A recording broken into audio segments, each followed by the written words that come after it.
சென்னை அருகே பாலியல் சீண்டல் புகாரை போலீசார் சரியா விசாரிக்கலன்னு குற்றம் சாட்டி இளம்பெண் கதறி அழுதாங்க. சென்னை சேலையூர் காவல் நிலையத்தில் தன்னுடைய புகாரை போலீசார் முறையாக விசாரணை நடத்தவில்லை என இளம்பெண் ஒருவர் குற்றம் சாட்டி கதறி அழுததால் பரபரப்பு ஏற்பட்டது.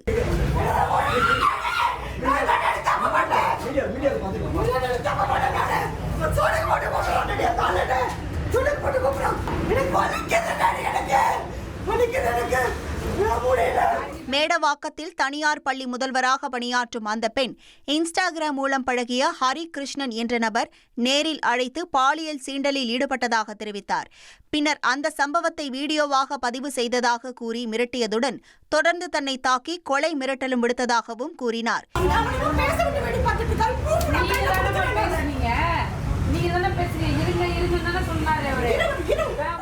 இதுகுறித்து போலீசில் புகார் அளித்த போதும் உரிய நடவடிக்கை எடுக்கப்படவில்லை என அந்த பெண் குற்றம் சாட்டியிருந்த நிலையில் போலீசார் தொடர்ந்து விசாரணை நடத்தி குற்றம் சாட்டப்பட்ட ஹரிகிருஷ்ணனை கைது செய்து நீதிமன்றத்தில் ஆஜர்படுத்தி சிறையில் அடைத்தனர்.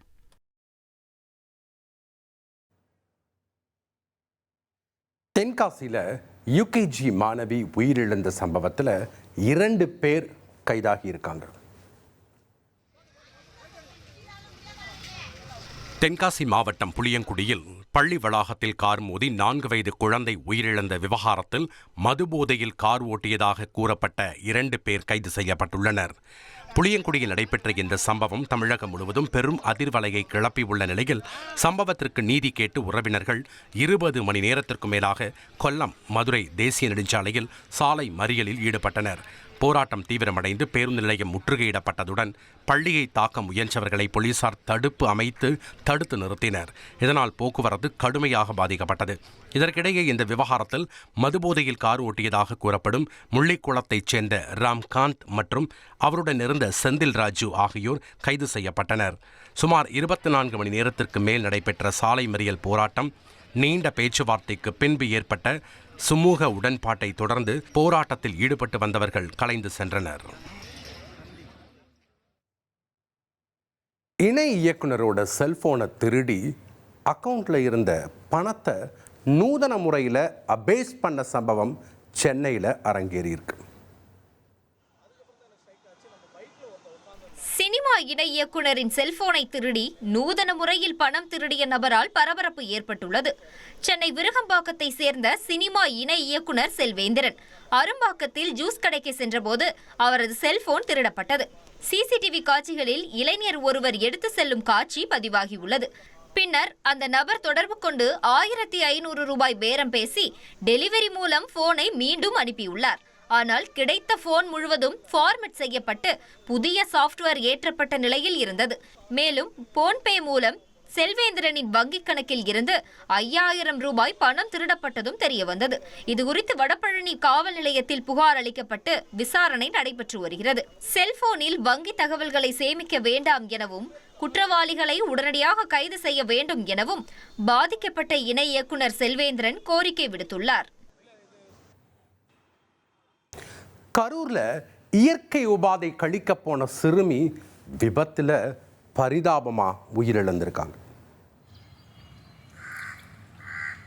கரூர் மாவட்டம் குளித்தலை அருகே 5 வயது சிறுமி வாகனம் மோதி உயிரிழந்த சம்பவம் பரபரப்பை ஏற்படுத்தியுள்ளது. பாதிரிப்பட்டி ஊராட்சி பள்ளிப்பட்டியை சேர்ந்த மணிவேல் ஜெயலட்சுமி தம்பதியினரின் மகள் ஹர்ஷா அங்கன்வாடி செல்ல தயாராகி கொண்டிருந்தார். அந்த நேரத்தில் வீட்டின் முன்பு சாலையோரத்தில் இயற்கை உபாதை கழிக்க நின்றிருந்த சிறுமி மீது வேகமாக வந்த வாகனம் மோதி விபத்து ஏற்பட்டது. இந்த விபத்தில் தலையில் படுகாயமடைந்த ஹர்ஷா சம்பவ இடத்திலேயே உயிரிழந்தார். வாகனத்தை ஓட்டிய திருச்சி மாவட்டத்தை சேர்ந்த பாக்கியராஜை போலீசார் பிடித்து விசாரணை நடத்தி வருகின்றனர். ஹைதராபாத்ல பெட்ரோல் தட்டுப்பாடு அச்சத்தால பெட்ரோல் பங்குக்குள்ள மக்கள் ஒரே நேரத்தில் குவிஞ்சதால பரபரப்பு ஏற்பட்டுச்சு.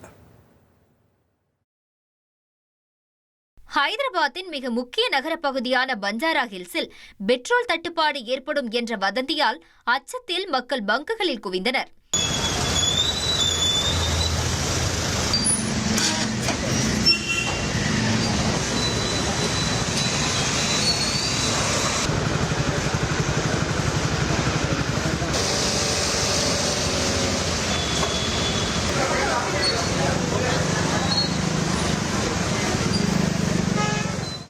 இதனால் வழக்கமாக 2 நிமிடத்தில் கிடைக்கும் எரிபொருளுக்கு 20 முதல் 25 நிமிடங்கள் காத்திருக்க வேண்டிய நிலை ஏற்பட்டது. வதந்திகள் மற்றும் விலை உயர்வு அச்சம் காரணமாக மக்கள் அதிகமாக பெட்ரோல் நிரப்ப தொடங்கியதால் அங்கு பரபரப்பான நிலை காணப்பட்டது.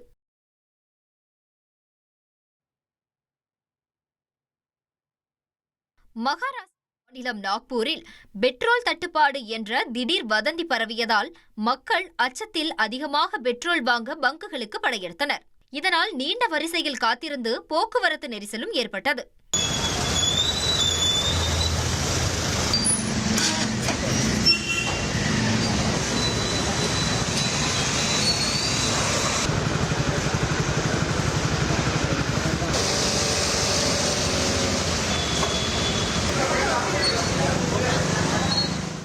மாவட்ட நிர்வாகம் பெட்ரோல் போதுமான அளவில் இருப்பதாக விளக்கம் அளித்த போதிலும் மக்கள் அதிகாலையிலேயே திரண்டு வந்ததால் அப்பகுதியில் பரபரப்பு ஏற்பட்டது.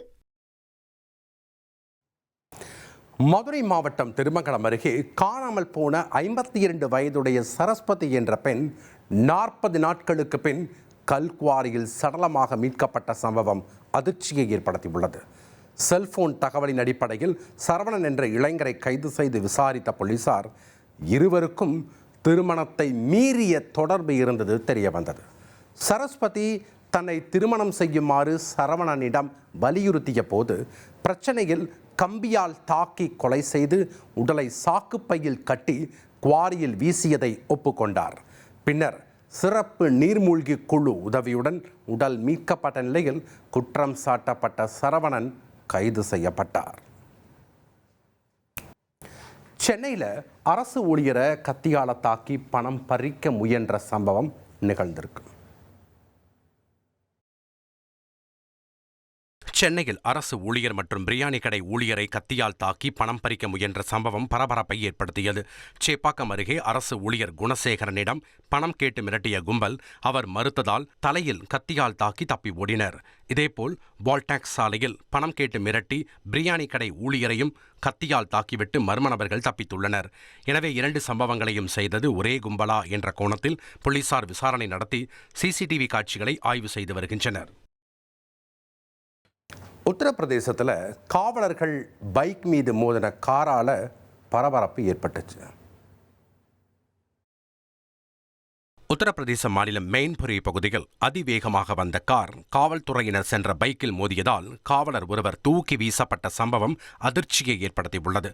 விபத்தில் காவலர் ஒருவர் உட்பட 3 பேர் படுகாயமடைந்த நிலையில் சம்பவத்தின் சிசிடிவி காட்சிகள் வெளியாகி பரபரப்பை கிளப்பியுள்ளது.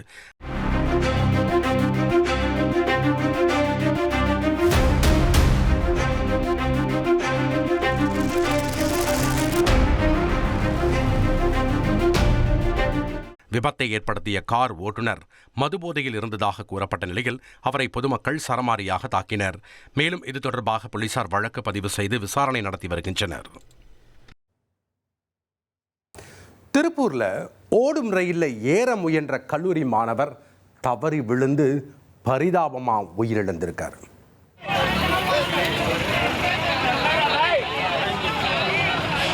திருப்பூரில் ஓடும் ரயிலில் ஏற முயன்ற கல்லூரி மாணவர் வேதராஜன் கீழே விழுந்து உயிரிழந்த சம்பவம் அதிர்ச்சியை ஏற்படுத்தியது. கோவையில் படித்து வந்த வேதராஜன் ரயிலில் ஏறும்போது தவறி விழுந்து படுகாயமடைந்து மருத்துவமனையில் சிகிச்சை பலனின்றி உயிரிழந்தார். இதற்கு மருத்துவர்களின் அலட்சியம்தான் காரணம் என குற்றம் சாட்டிய உறவினர்கள் மற்றும் மாணவர்கள் மருத்துவமனை முன்பு சாலை மறியலில் ஈடுபட்டதால் பரபரப்பு ஏற்பட்டது. போராட்டத்தை கலைக்க முயன்ற போலீசாருடன் தள்ளுமுள்ளு ஏற்பட்ட நிலையில் மாணவர்களை போலீசார் கைது செய்தனர்.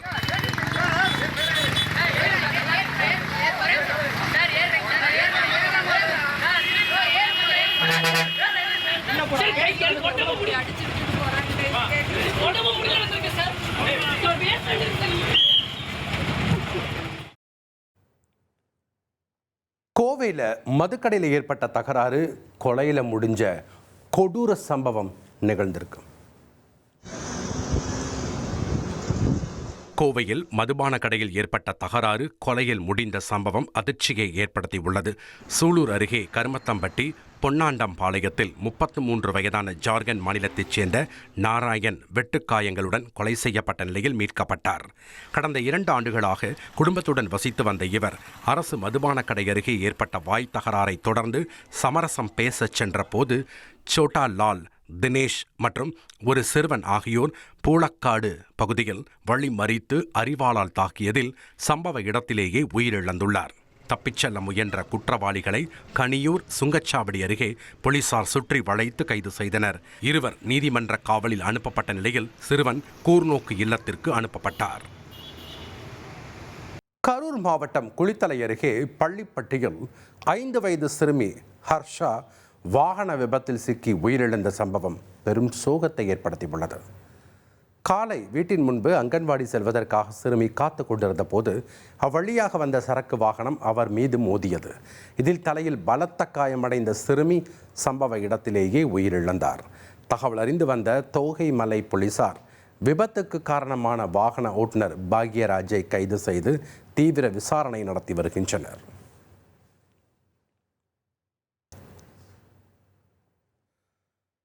சேலத்தில் அரசு மருத்துவமனையில் நோயாளியோட உறவினர்கள் கிட்ட வசூல் வேட்டை நடத்தின காவலாளியை டிஸ்மிஸ் பண்ணியிருக்காங்க. சேலம் அரசு மோகன் குமாரமங்கலம் மருத்துவக் கல்லூரி மருத்துவமனையில் நோயாளியின் உறவினர்களிடம் பணம் வசூலித்ததாக காவலாளி பணி நீக்கம் செய்யப்பட்டுள்ளார். மகப்பேறு பிரிவில் பணியாற்றிய பாதுகாப்பு பணியாளர் சரவணன் பணம் பெறும் காட்சி சமூக வலைதளங்களில் வைரலானதை தொடர்ந்து சம்பந்தப்பட்ட தனியார் நிறுவனம் விசாரணை நடத்தி இந்த நடவடிக்கை எடுத்துள்ளது.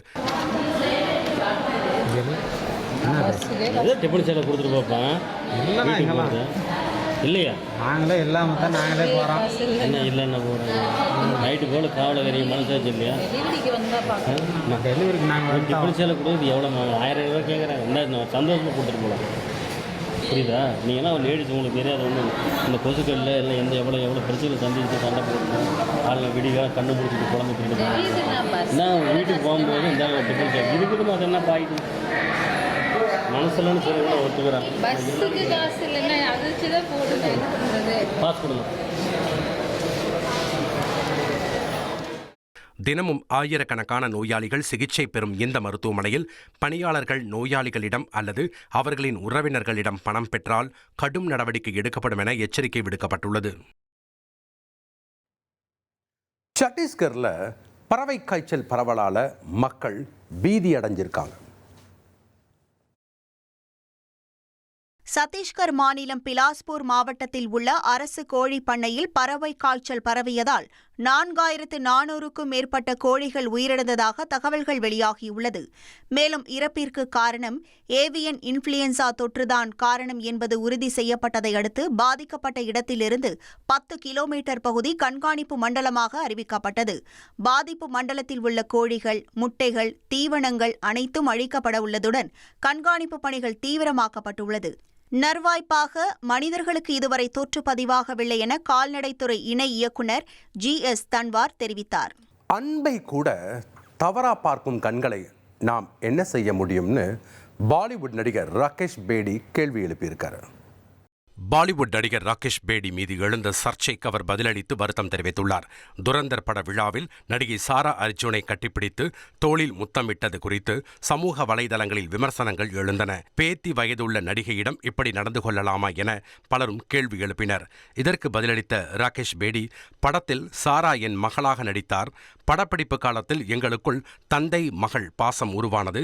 மேடையிலும் அதே அன்பை வெளிப்படுத்தினேன். ஆனால் சிலர் அதை தவறாக பார்த்தார்கள். அன்பை கூட தவறாக பார்க்கும் கண்களை நாம் என்ன செய்ய முடியும் என்று வேதனையுடன் கூறினார். திருவண்ணாமலை மாவட்டம் ஆரணி அருகே அரையாலம் கிராமத்தில் தெருவில் வேகமாக இருசக்கர வாகனம் ஓட்டியதை தட்டி கேட்ட விவசாயி அடித்து கொலை செய்யப்பட்ட சம்பவம் அதிர்ச்சியை ஏற்படுத்தியுள்ளது. 2 நாட்களுக்கு முன்பு தன் வீட்டின் அருகே குழந்தைகள் விளையாடுவதால் மெதுவாக செல்லுமாறு வேணுகோபால் என்பவர் ஜெயவேல் என்பவரை கண்டித்துள்ளார். இதனால் ஏற்பட்ட ஆத்திரத்தில் ஜெயவேல் இரும்பு ராடால் ரேணுகோபாலை தாக்கியதில் அவர் பலத்த காயமடைந்தார். வேலூர் அரசு மருத்துவமனையில் தீவிர சிகிச்சை பிரிவில் அனுமதிக்கப்பட்டிருந்த ரேணுகோபால் சிகிச்சை பலனின்றி உயிரிழந்தார். இது குறித்து வழக்கு பதிவு செய்த ஆரணி தாலுகா போலீசார் தலைமறைவாக இருந்த ஜெயவேலை கைது செய்து வேலூர் மத்திய சிறையில் அடைத்தனர். விழுப்புரம் தலைமை தபால் நிலையத்தில் இயங்கி வரும் பாஸ்போர்ட் அலுவலகத்திற்கு இமெயில் மூலம் வெடிகுண்டு மிரட்டல் வந்ததை அடுத்து அங்கு பரபரப்பு ஏற்பட்டது. சென்னையில் உள்ள மண்டல அலுவலகத்திற்கு வந்த மிரட்டலில் தமிழகம் முழுவதும் உள்ள பாஸ்போர்ட் அலுவலகங்களில் பகல் 12:10 மணிக்கு குண்டு வெடிக்கும் என குறிப்பிடப்பட்டிருந்தது. இதனைத் தொடர்ந்து விழுப்புரத்தில் பணியில் இருந்த 70க்கும் மேற்பட்ட ஊழியர்கள் மற்றும் பொதுமக்கள் உடனடியாக வெளியேற்றப்பட்டனர். சம்பவ இடத்திற்கு விரைந்த வெடிகுண்டு நிபுணர்கள் மற்றும் மோப்பநாய் உதவியுடன் போலீசார் தீவிர சோதனை மேற்கொண்டனர்.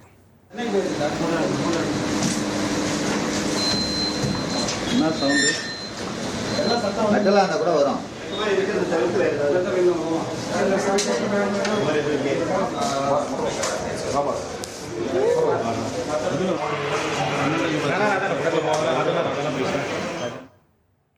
திண்டுக்கல் மாவட்ட ஆட்சியர் அலுவலகம் அருகில் உள்ள தனியார் திருமண மண்டபத்திற்கு தொலைபேசி மூலம் வெடிகுண்டு மிரட்டல் விடுக்கப்பட்டது பரபரப்பை ஏற்படுத்தியுள்ளது.